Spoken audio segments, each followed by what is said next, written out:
Video देखने के लिए मोटिवेशनल कहानियों को सब्सक्राइब, लाइक एंड शेयर कीजिए।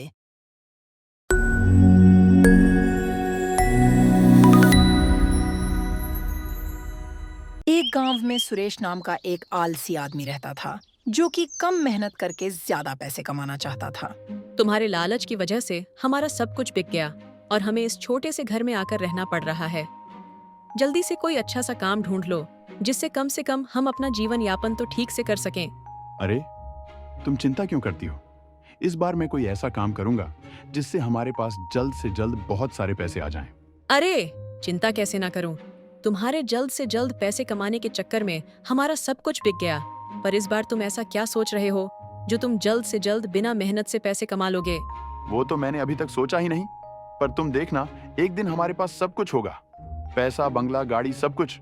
और तुम महारानियों के जैसे हुक्म चलाना बस। हाँ, अच्छा सुनो, मुझे किसी काम से शहर जाना है और कुछ चाहिए हो तो बता देना। अरे, अब तो मैं बहुत ही थक गया हूँ। चलो, ये पास में बगीचा है, यहीं पर जाकर थोड़ा आराम कर लेता हूँ। सुरेश बगीचे में आराम करने लगता है। वैसे उर्मिला आज बात तो सही कह रही थी।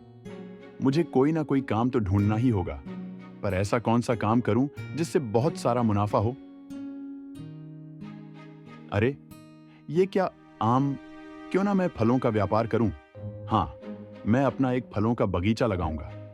हाँ, और फिर मुझे बहुत सारा मुनाफा होगा। मैं आज ही शहर से बीज लेकर आता हूं। अरे, नहीं नहीं, पर उसमें तो बहुत समय लगेगा। तब तक मैं क्या करूंगा?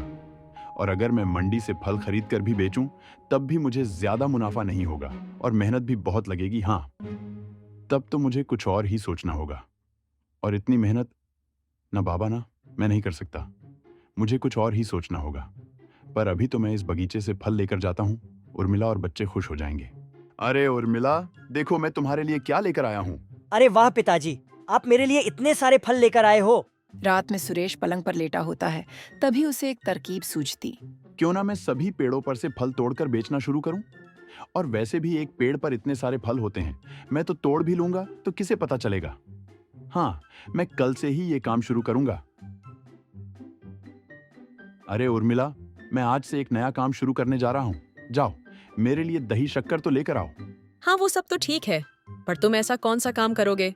अरे, तुम आम खाओ, गुठलियां क्यों गिन रही हो? सुरेश एक सुनसान बगीचे में कुछ फल तोड़ने के लिए जाता है। चलो, आज का काम तो अच्छे से हो गया और कोई दिक्कत भी नहीं आई। फिर सुरेश फलों को बाजार में बेच आता है। उर्मिला, अरे ओ उर्मिला। अरे, क्या हुआ? कोई कुबेर का खजाना हाथ लग गया है क्या, जो इतने चहक रहे हो?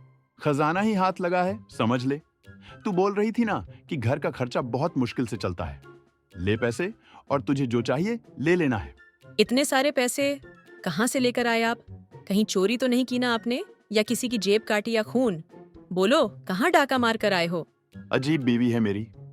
एक तो पति बाहर से थका हारा घर में आया है और ऊपर से तुझे थानेदार की तरह सवाल करने से ही फुर्सत नहीं मिलती। चल जा और मेरे लिए खाना लगा दे। अगले दिन सुरेश मार्केट में चुराए हुए फल बेचने जाता है।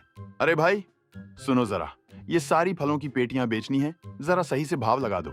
अरे वाह भाई साहब, आप तो इतने तरह तरह के फल लाए हैं और दिखने में भी लाजवाब हैं।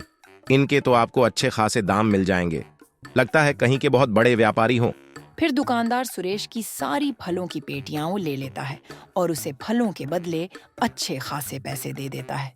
इतने सारे पैसे देखकर सुरेश का लालच और भी बढ़ जाता है। कुछ हफ्ते तक सुरेश ऐसे ही फलों की चोरी करके मंडी में बेच आता। उसे इन सब से बहुत ज्यादा फायदा होने लगा, तो उसका लालच और भी बढ़ने लगा। अब सुरेश की हालत में बहुत सुधार आ जाता है। वो एक बड़ा मकान ले लेता है। अरे सुरेश भाई, क्या बात है? कोई लॉटरी लगी है क्या जो इतनी जल्दी इतना बड़ा मकान ले लिए?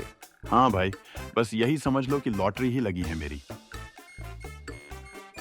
अरे भाई, तुम्हें ऐसा नहीं लगता कि मेरे बगीचे से फल बहुत कम हो रहा है? क्या तुम्हें भी ऐसा ही लगता है? कहीं ऐसा तो नहीं कि हमारे फल कोई चोरी कर रहा है? क्या भाई, तुम भी बिना सर पैर की बातें करते हो? तुमने फलों को गिनकर रखा था क्या, जो कह रहे हो कि चोरी हो गए? और वैसे भी अभी तो तुम्हारे बगीचे में बहुत सारे फल नहीं पके हैं। कोई इन कच्चे फलों को चोरी क्यों करेगा? तुम ही बताओ।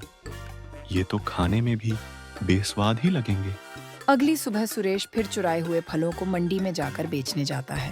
अरे भाई, जरा सुनो, मेरे पास बहुत सारे कच्चे फल भी हैं। क्या तुम उन्हें भी खरीद लोगे? नहीं नहीं भाई, कच्चे फल तो हम नहीं लेते, क्योंकि वो ज्यादा बिकते नहीं हैं और ज्यादा स्वादिष्ट भी नहीं लगते। मैं तुम्हें उन्हें पकाने की एक तरकीब बता सकता हूँ। फिर मंडी का आदमी सुरेश को फल जल्दी पकने वाली दवाई दे देता है। रात को सुरेश फिर से किसी के बगीचे में चोरी करने जाता है और पेड़ पर चढ़कर फल चुराते समय गिर जाता है। तभी बगीचे का मालिक वहां पर पहुंच जाता है। अरे कौन है वहां पर? फिर जैसे तैसे खड़े होकर सुरेश दौड़ने लगता है। हे राम, आयो, आज तो बाल बाल बच गया। अगले दिन कुछ लोग चौराहे पर खड़े होकर बातें कर रहे होते हैं। तभी सुरेश लंगड़ाते हुए पास से गुजरता है। अरे सुरेश, क्या हुआ भैया? ऐसे लंगड़ाते हुए क्यों चल रहा है?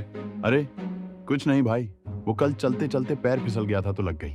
ये सुरेश तो कल रात वाले चोर जैसे ही चल रहा है। कहीं ऐसा तो नहीं कि सुरेश ही मेरे फलों की चोरी कर रहा था?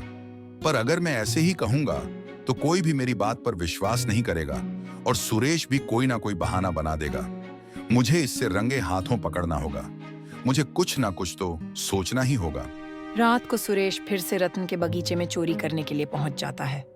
सुरेश रत्न के बगीचे के बहुत सारे फल तोड़ लेता है और अपने घर के गोडाउन में चुपके से रख देता है और उसमें फल जल्दी पकने वाली दवाई डाल देता है। अगले दिन रतन देखता है कि उसके बगीचे के बहुत से फल गायब हैं। अरे भाई, तुम्हें पता है मेरे बगीचे के फल जादुई हैं।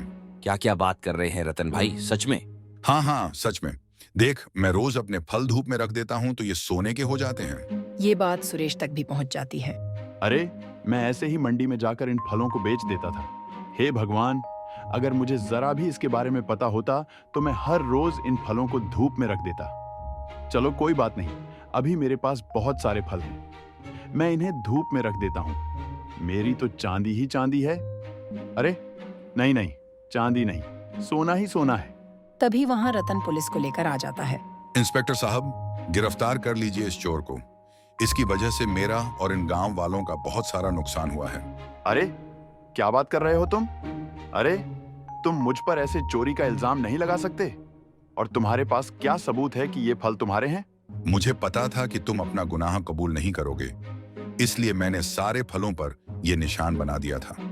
कल मेरे बगीचे में जो चोर था वो पेड़ पर से गिर गया था और वो उस तरह लंगड़ा रहा था जैसे आज सुबह तुम लंगड़ा रहे थे। इसका मतलब साफ है कि मेरे और गांव के लोगों के फल तुम ही ने चुराए हैं। अब तुम खुद अपना गुनाह कबूल करते हो या पुलिस कबूल करवाए? सुरेश, मुझे आपसे ये उम्मीद नहीं थी कि आप चोरी करेंगे। मैं बार बार आपसे पूछती रही कि ऐसा कौन सा काम कर रहे हो जो इतनी जल्दी पैसा कमा लेते हो, पर आप हर बार मेरी बातें टाल देते थे। आपके लालच की वजह से आज ये दिन भी देखना पड़ रहा है। क्या सीखेगा बंकू आपको देखकर? चोरी करना? अगर मेहनत करके आप मुझे 2 वक्त की रोटी भी खिला देते तो मैं खुश रहती, पर ऐसे चोरी का मुझे 1 रुपया भी गंवारा नहीं। मैं ये आपका बंगला, गाड़ी सब छोड़कर मेरे इस पुराने घर में फिर से जा रही हूँ। मुझे माफ कर दो भाई, अपने लालच की वजह से मुझे कुछ समझ में नहीं आ रहा था, पर अब मुझे अपनी गलती का एहसास हो गया है। मुझे एक और मौका दे दो, मैं कभी भी गलत काम करके पैसा नहीं कमाऊंगा। तुम्हें देखकर तो दया छोड़ो, 2 थप्पड़ और मारने का मन करता है, लेकिन तुम्हारी बीवी और बच्चों पर दया कर रहे हैं। अगर आइंदा कोई ऐसी हरकत की तो माफी का कोई मौका नहीं मिलेगा, याद रखना। हाँ भैया, मैं वादा करता हूँ कि मैं मेहनत करके ही कमाऊंगा और अब से जल्दी पैसे कमाने के बारे में नहीं सोचूंगा भैया। वीडियो देखने के लिए मोटिवेशनल कहानियों को सब्सक्राइब, लाइक एंड शेयर कीजिए।